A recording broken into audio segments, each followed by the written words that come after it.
안녕하세요. 저는 마케팅 커뮤니케이션에서 30년 정도 직장 생활을 하고 있고요. 바로 직전까지는 구글에서 한 17년간 근무를 했습니다. 구글 본사에서 한 4년 글로벌 커뮤니케이션 디렉터로 있었습니다.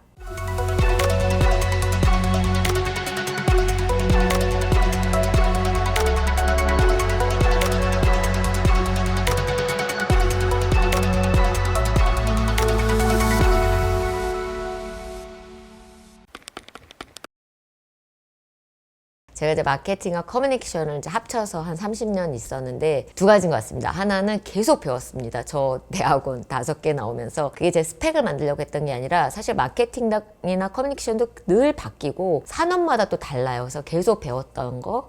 두 번째는 사람에 대한 호기심, 이걸 유지한 거. 근데 또 그렇게 하려면 체력이 정말 필요해요. 좀 많이 강조하는 거는 계속 배우는 자세 그리고 체력인 것 같습니다.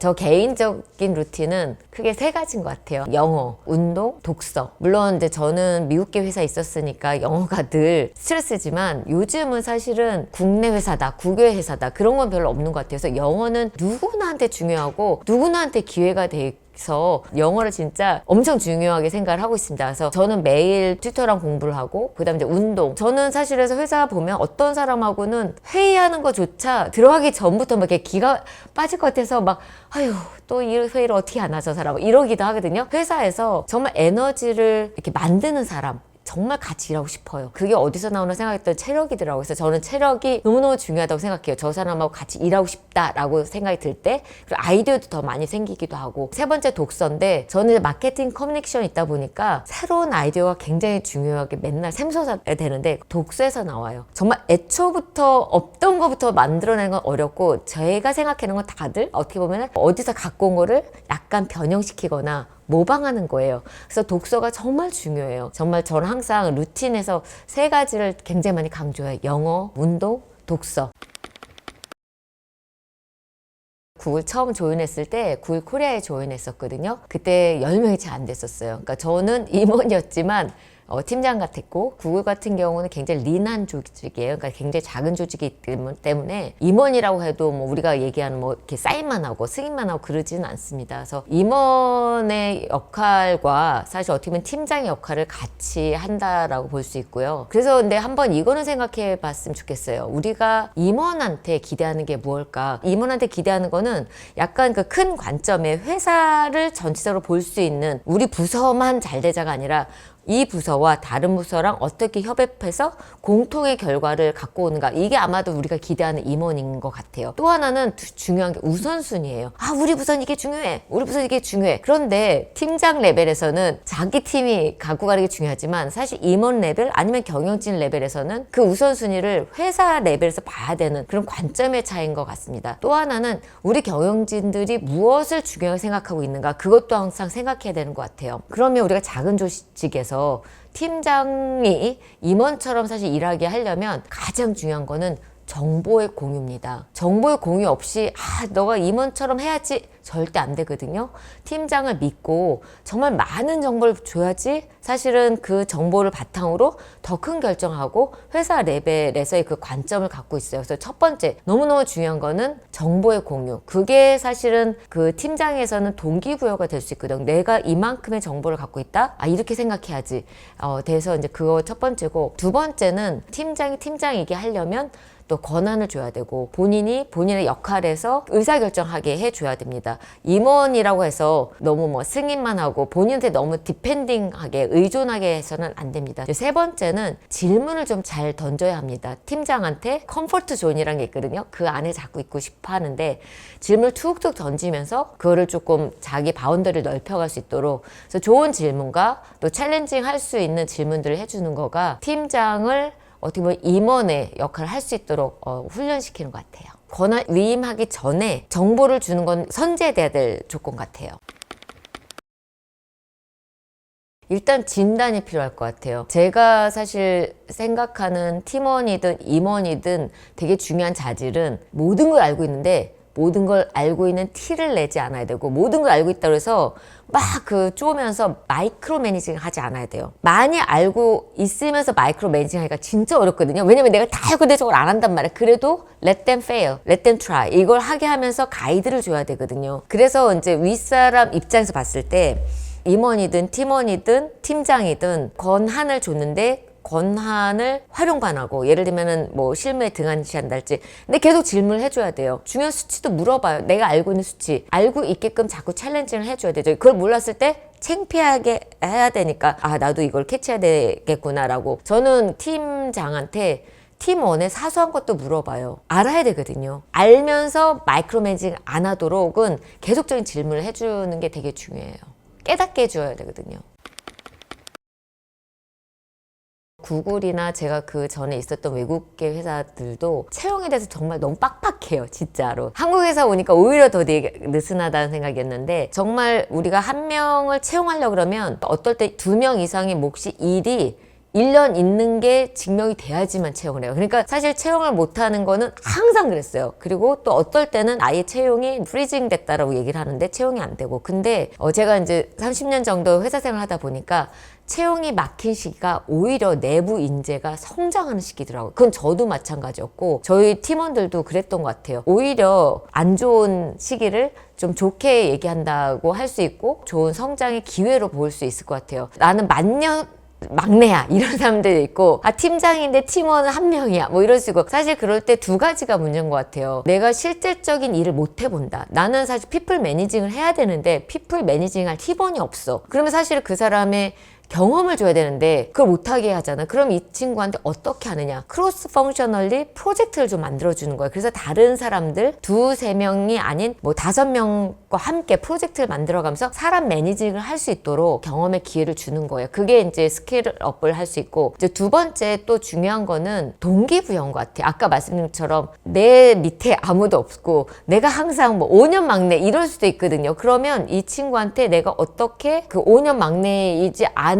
경험을 주느냐. 사실 어떻게 보면 너가 갖고 있는 거를 다른 사람들하고 공유하는 것도 굉장히 큰 기회다. 그래서 저는 이제 약간 브라운백 런치 아니면 러닝 앤 런이라는 그런 공유 그런 플랫폼을 만들었어요. 회사 내에서 직원이 직원에게 가르치는. 그렇게 하게 되면 본인이 회사 내에서 입지도 좀 높아져요. 저 사람 저런 것도 안 해? 그런 기회를 만들어준 게 되게 중요하고, 인정을 해줘야 돼요. 내가 회사 내에서 채용이 안 되고 팀원도 없고 팀 밑에 인원도 없으면 우리는 보통 내가 승진해가고 팀이 크게 가고 이거를 사실 커리어 성장이라고 생각하는데 그게 아닐 수 있거든요. 그럴 땐 인정이 되게 중요해요. 인정 욕구가 되게 크거든요. 이 회사에서 커가고자 하는 사람들은. 그래서 인정 욕구를 채워줄 수 있도록 그런 기회를 많이 만들어주는 거, 아까 말씀드린 것처럼 그런 크로스 펑셔널 프로젝트를 만들거나 본인이 갖고 있는 걸 쉐어할 수 있는 배움의 장을 마련해 주는 거, 그리고 계속 또 이걸 잘했어요 라고 얘기해 주는 게, 이게 되게 중요한 것 같아요. 오히려 저는 작은 팀일 때 가능할 것 같고, 다시 말씀드릴게요. 전 구글 코리아 올 때 10명 미만에서 왔어요. 그러니까 진짜 작은 기업이었고 스타트업이었어요. 그때부터 사실 시작을 했던 거고, 그 문화가 그때 정착이 되니까 사실 커지면 그냥 자연스럽게 가거든요. 그래서 오히려 새로운 프로그램을 시작하기에는 작은 조직일 때 더 가능한 것 같아요. 그리고 작은 조직일 때는 우리가 멀티햇을 써야 돼요. 이것도 알아야 되고 저것도 알아야 되고. 그러면 팀 간에 저 팀은 어떤 일을 하네, 이게 되게 아는 게 중요해요. 그래야지 협업하기도 중요하고 이해하기도 중요하고. 그래서 오히려 작은 팀일 때, 작은 회사일 때 이런 것들이 오히려 더 빛을 발한다라는 생각이 듭니다. 제가 사실 한국에 있을 때는 저희 팀원들이 정말 고성과자, 왜 하이퍼포머라고 하잖아요. 그래서 그 저성과자에 대해서 경험이 없었어요. 너무 잘하니까. 미국을 갔는데 미국에도 제 밑에 있는 친구가 고성과자였어요. 근데 한 친구는 제 맘만큼 안 돼서 어떻게 할까 했는데, 되게 중요한 거는 커뮤니케이션이 되게 중요해요. 그런데 서프라이즈 하면 안 돼요. 그러니까 예를 들면 우리가 뭐 반기별, 분기별 평가에 따라서 아무것도 얘기 안 하다가 너 F야 이러면은 그 사람도, 왜냐면 그 사람 기대는 그게 아니었고 나는 내가 일을 잘한다고 생각하거든요. 그래서 이런 게 안 됐어요 라고 정확하게 얘기를 해주는 게 중요해요. 그렇다고 잘해봐 이러면 잘하는 게 뭔지 몰라요. 난 그걸 잘하고 있다고 생각하는데, 그래서 저는 어떨 때는 제가 샘플까지 만들어줘요. 나는 리포트가 이 정도가 좀 좋다고 생각해. 그리고 다른 팀에서 했던 리포트도 보여주면서 나는 이게 요런 컴포넌트 때문에, 요소 때문에 이게 좋다고 생각하는데 한번 요렇게 좀 만들어봐 라고 나의 기대를 구체적으로 얘기해 주는 게 중요해요. 기대 수준을 맞춰야 돼요. 왜냐면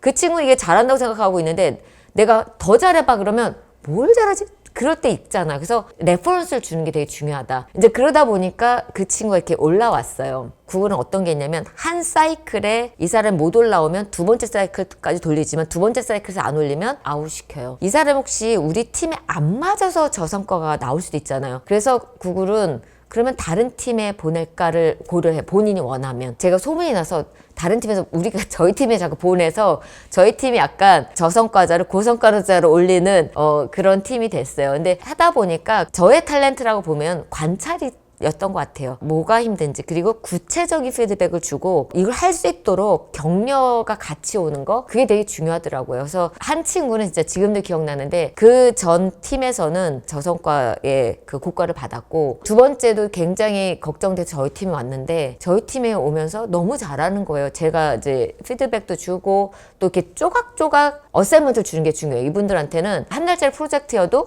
주 단위로 체크인을 하는 거예요. 체크인 잘했어? 혹시 내가 도와줄 거 있어? 물어보고. 근데 이제 이 친구가 6개월을 저희 팀에 있었는데 너무 잘한 거여서 다시 그 팀 보냈어요. 그 팀에서 바로 다음 사이클에 승진했어요. 그래서 저도 한번 생각하는 게 저성과자일 때 원인이 무엇일까? 일을 못할 수도 있어요. 근데 한번 피드백을 이렇게 줘보고, 그래서 못했을 때는 정말 일이 잘못 안 맞는 게 아닐까. 다른 팀도 한번 보내보는 것도 저는 그 하나의 좀 방법이라고 생각해요. 우리 회사에서 이 인원을 좀 길게 갖고 가고 싶다면 지금 있는 팀에서 많이 안 되면 한 번 찬스를 더 줬으면 좋겠어요. 일이 안 맞을 수 있거든요. 아니면 리더가 안 맞을 수도 있어요. 그러면 다른 리더한테 보내봐서 한 번 사이클 돌려보는 거. 그러면 이 친구는 회사를 알고 금방 점프업 할 수도 있어요. 그래서 한번 그렇게 해봤으면 좋겠다는 생각이 들어요. 단지 여기서는 긴 안목이 조금 더 필요해요.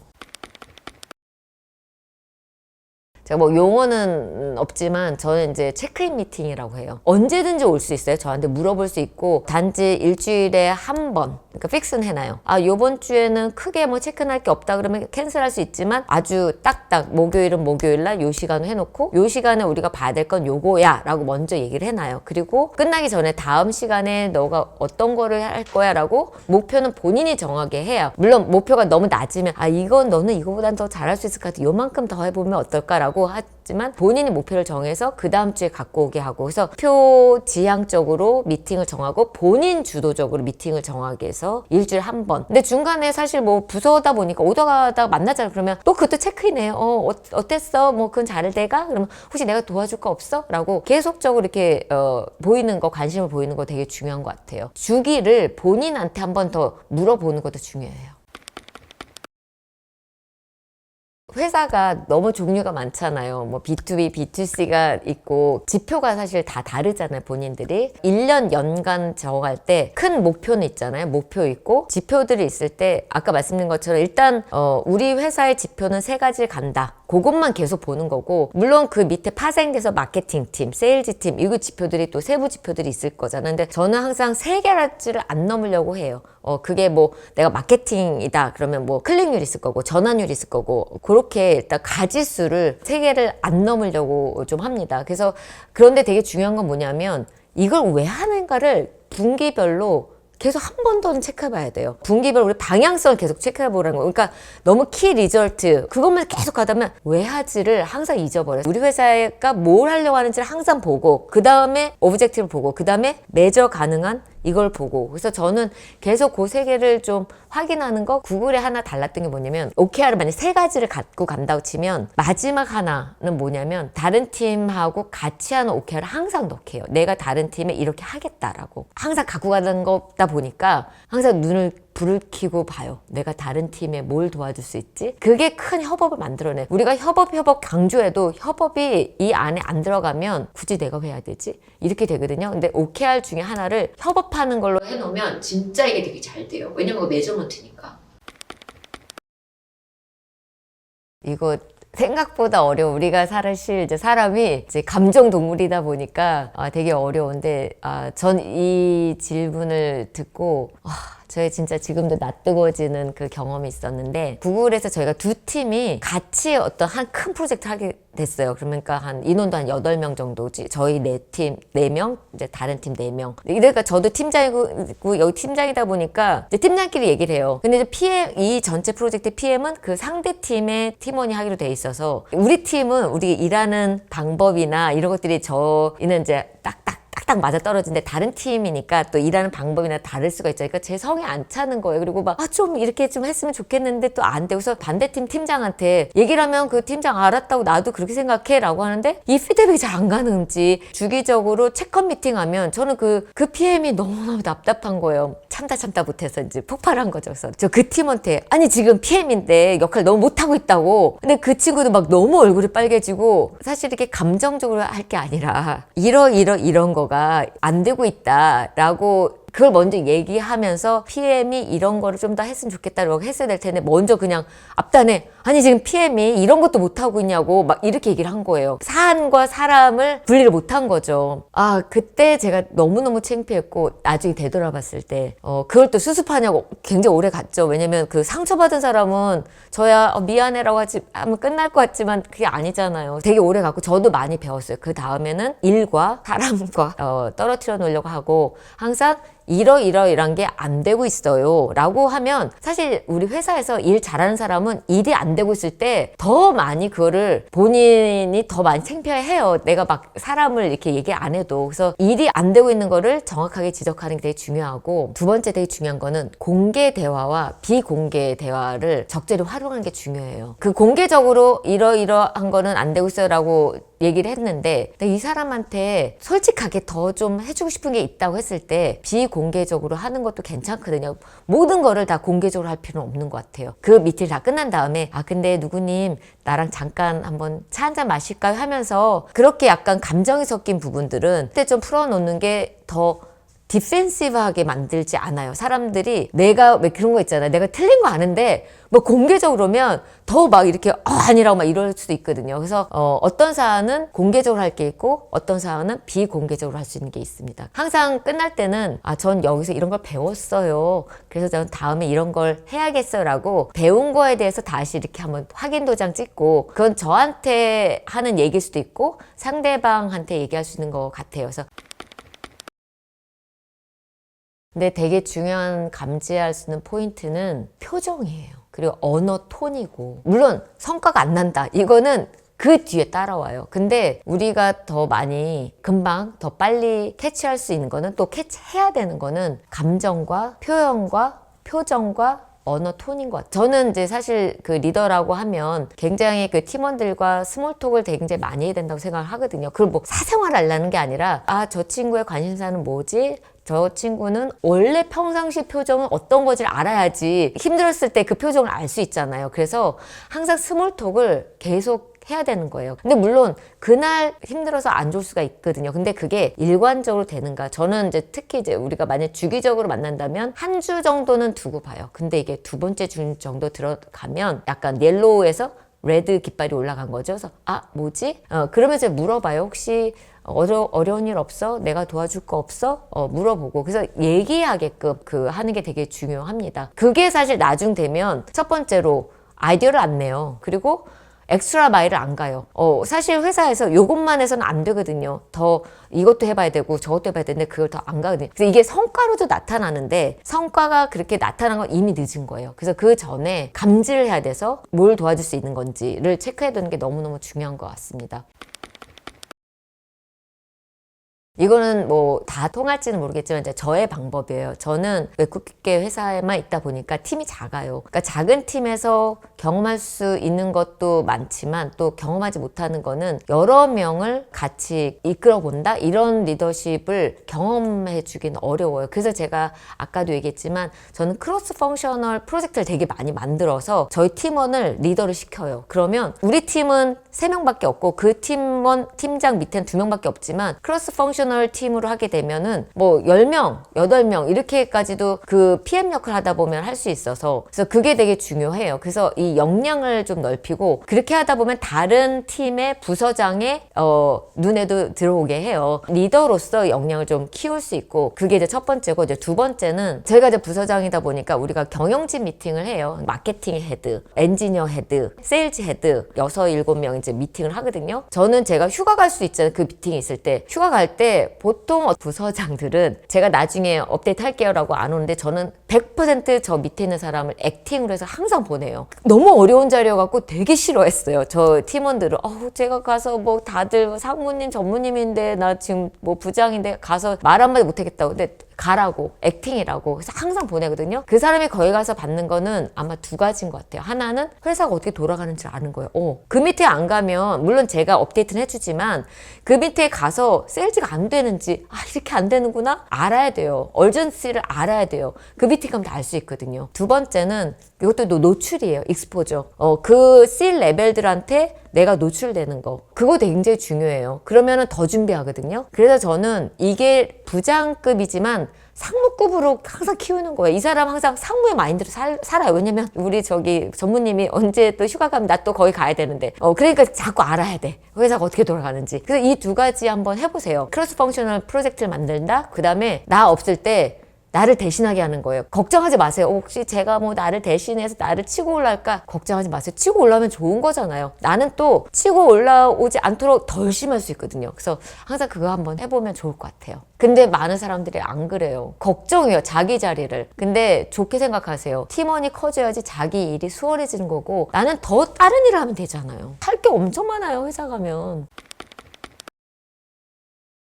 저도 사실 30년 이상 직장 생활 하면서 항상 에이전시랑 같이 일을 했어요. 홍보팀일 때는 홍보 에이전시, 마케팅일 때는 뭐 광고, 이벤트 에이전시, 정책 자문 이럴 때는 이제 자문 에이전시랑 같이 일을 했는데 전 지금도 친구로 지내는 사람이 되게 많아요. 에이전시랑 일을 잘 할 수 있었던 방법을 보면 물론 저도 중간에 제가 잘못했기 때문에 배웠던 것 같아요. 첫 번째는 그분들의 전문성은 정말 존중해 줘야 됩니다. 왜냐면 그분들은 그것만 정말 생각하고 예를 들면 저도 홍보를 뭐 30년 했다. 그분도 예를 들면 30년 했다고 쳐요. 근데 그분은 어떤 전문성이 있냐면 우리 회사만 한 게 아니에요. 다른 회사도 현재도 클라이언트가 있기 때문에 다양하게 봐요. 그래서 그분들의 전문성을 굉장히 존중해 줘야 되는데 우린 보통 클라이언트 에이전시 막 약간 무슨 그 갑을 막 이런 관계이기 때문에 몰라. 이렇게 생각을 해서 동료 관계가 아니라 회사 밖에 있는 사람이랄지 이렇게 보는 경우. 그래서 저는 전문성을 일단 존중해주고 인정해주는 게 되게 중요하다. 첫 번째. 두 번째는 정보 공유가 되게 중요해요. 믿어야 돼요. 물론 믿어야 되고 물론 우리가 NDA 맞잖아요.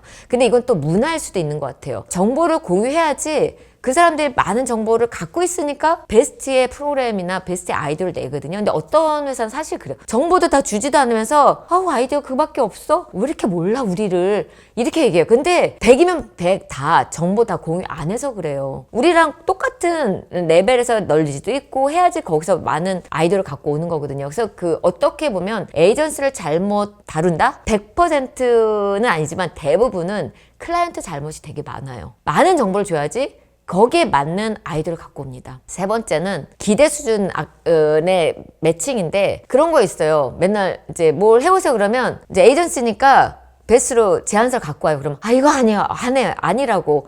근데 명확하게 왜 아니라고 말도 안 해주면서 다시 오래요. 물론 또 어떤 에이전시는 뭐가 틀렸는지 어떤 게 있는지를 물어보는 데도 있지만 이렇게 막 상호관계인 경우는 물어도 안 보고 다시 또 해와. 그럼 또 퇴짜. 이게 얼마나 낭비예요. 이 프로그램을 왜 한다.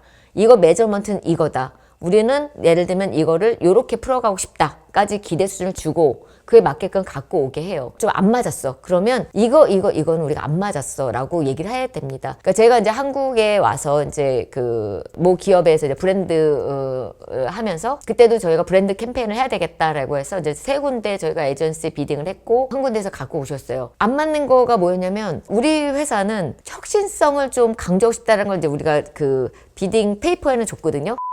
그 효과 이거보다는 이게 삶의 질을 어떻게 변하는지에 대해서 좀 더 강조했으면 좋겠다라고 얘기 그까지는 안 했던 거예요. 그러니까 혁신성을 강조하는데 과학적인 혁신성만 강조한 거야. 이 혁신성을 삶의 질이 어떻게 달라지는지 우리 일상생활에서의 달라짐을 좀 강조해 주세요라고 기대 수준을 얘기해 줬어요. 또 갖고 왔으면 좀 달랐거든요. 에스크를 정확하게 하세요. 이게 되게 중요합니다. 네 번째가 더 중요해요. 감사와 인정. 제가 회사 내부에서는 감사 인정 잘했어 하는데 파트너사들한테는 잘 안 해요. 근데 이게 너무너무 중요해요. 감사하고 인정하고. 그래서 저는 항상 이제 한 큰 프로젝트 끝나면 파트너 그 팀이라고 있잖아. 그러면 항상 그 위에 홍보 에이전시다 그러면 항상 그 사장님한테 이 팀 너무 잘했어요. 이런 걸 이렇게 잘했어라고 항상 얘기를 해요. 왜냐면 그 팀의 팀원들도 승진화되고 인정받아야 되거든요. 그 팀원들도 성장을 해야 돼요. 우리 팀원만이 아니라. 그래서 감사, 인정 더 중요한 것 같아요. 이게 너무 치상적일지 모르겠지만 즐겁게 일을 해야 된다. 근데 즐거움이 어디서 나오느냐? 한 10년 차 전에는 일을 잘할 때 즐거움이 나온다. 근데 한 10년 차, 15년 차 이상 되면 내가 좋아하는 걸 할 때 즐거움이 나온다. 근데 거기서 조금 더 가면 내 가치관에 맞는 일을 할 때 즐거움이 나온다예요. 일할 때 즐거움을 찾는 거 그게 가장 중요한 것 같아요. 저는 특히 현장이 굉장히 중요한 것 같아요. 우리가 회사에서 오래 일을 할수록 또 저처럼 인터넷 회사에 있으면 현장감이 굉장히 많이 떨어져요. 제가 사실 트레더조에서 일을 하고 바리스타 일을 하고 운전하고 이게 사실은 제가 일하는 마케팅 커뮤니케이션하고 상관이 없는 것 같은데요. 굉장히 상관이 있습니다. 브랜드를 하고 있는데 트레더조에서 패키지를 디자인을 제가 막 진열할 때 보면은 초코파이 이렇게 써있는데 이게 넘어져요. 내용물이 들으면 초코파이가 거꾸로 되어 있어요. 왜 그런 현상이 발생하냐면 이 디자이너가 디자인할 때 내용물을 생각 안 하고 디자인해요. 혹은 또 렌더링할 때 쓰러질 거를 생각을 안 해요. 근데 제가 일을 하다 보니까 이걸 다 알게 된 거예요. 제가 그 현장 경험이 없다면 이거 모르거든요. 그리고 고객 감동이 어디서 나오는지도 모를 거예요. 작은 한 예인데 그래서 저는 현장성이 되게 중요한 것 같아서 제가 요새 많은 분 만날 때 일주일에 2시간이라도 아무 일에다 좋다. 자원봉사를 해도 좋고 그냥 집 옆에 있는 카페 일을 해도 좋고 음식점에서 청소해도 좋다. 현장에 한번 가보는 거 너무너무 중요하니까 현장성을 되게 많이 강조하거든요. 앞으로 행보도 아마 그런 것 같아요. 이런 현장을 좀 계속 체험해보고 싶다. 이제 이런 게 있고 이제 두 번째는 구글에서 레이오프 되고 나와서 많은 사람들 만났는데 우리 이제 비트윈 잡스라고 얘기를 하는데 직장을 한시적으로 잃은 분을 되게 많이 만났어요. 이런 분들한테 어떻게 하면 그 공백기를 잘 활용할 수 있을지 이런 거에 있어서 좀 영향을 좀 긍정적으로 좀 끼쳤으면 좋겠다. 이런 쪽으로 제가 앞으로 행보를 생각하고 있습니다. 제가 구글에서 계속 있었다면 제가 마케팅 책을 쓸 계획도 못했을 거고 아마 실현도 못했을 것 같아요. 우리가 어떤 일을 겪었을 때 이 일이 내 전체적인 일과 연결이 된다는 걸 언제 아냐면 지나갔을 때만 알아요. 스티브 잡스도 그 인생이 점들로 연결됐다고 하는데 앞으로 봐서는 모른대요. 이 점과 이 점이 연결될 거야. 그러니까 이걸 해야지. 이럴 때는 모르고 지나고 나면 이게 연결됐구나. 그래서 저도 제가 감히 마케팅 책을 썼다? 이것도 쓸 거다라고 계획 못 했거든요. 그래서 다시 한번 말씀드리지만 현재 충실한 게 너무 중요한 것 같아요. 현재 충실하면 그게 나의 미래를 만드는 것 같습니다. 저는 구글에서 레이오프 되기 전까지만 해도 약간 목표 지향적이었던 것 같아요. 물론 저는 방향성을 갖고 가야지 된다라고 생각했지만 이렇게 성장하고 저렇게 하고 근데 제가 계획하지 않았던 때 그런 변화를 겪었어요. 그래서 구글에 나와서 트레더조에서 제가 18개월 일을 해보니까 어머 이 회사가 이러이러한 경영 전략이 있었네? 이런 마케팅 기법이 있었네? 이걸 너무너무 알려주고 싶었어요. 예를 들면 뭐 온라인 쇼핑도 안 해, 배송 배달도 안 해, 할인도 없어. 그런데 미국에서 막 1위 매출액을 내는 그런 회사가 된 거예요. 그리고 막 시스템도 너무 좋아 안 해. 땡땡소 매주 간다고 제가 땡땡소 가방을 갖고 다니고 싶지는 않을 것 같아요. 이 트레더조는 매주 가고 매일 가지만 트레더조 가방을 정말 자연스럽게 들고 다니고 싶거든요. 그 가방은 엄청나게 비싸게 팔리고 그런 얘기를 좀 해보고 싶었습니다. 그래서 이 책은 마케터로서도 굉장히 읽으시면 도움이 될 것 같고 경영자분들 꼭 읽어보셨으면 좋겠습니다. 왜냐하면 제가 구글에서도 18년 일을 했고 트레더조에서도 18개월 일을 하면서 본 거는 어떤 회사가 잘 된다 했을 때는 시스템이 다릅니다. 그 안에. 그리고 사람들이 달라요. 조직 문화가 다르고. 그래서 저는 리더분들께서 경영자분들께서 안을 들여다보시면 어머 나도 이렇게 한번 해볼까? 라는 생각이 드는 지점이 정말 많이 있을 것 같습니다. 그래서 의사결정을 하시는 경영자분들 꼭 한번 읽어보십시오.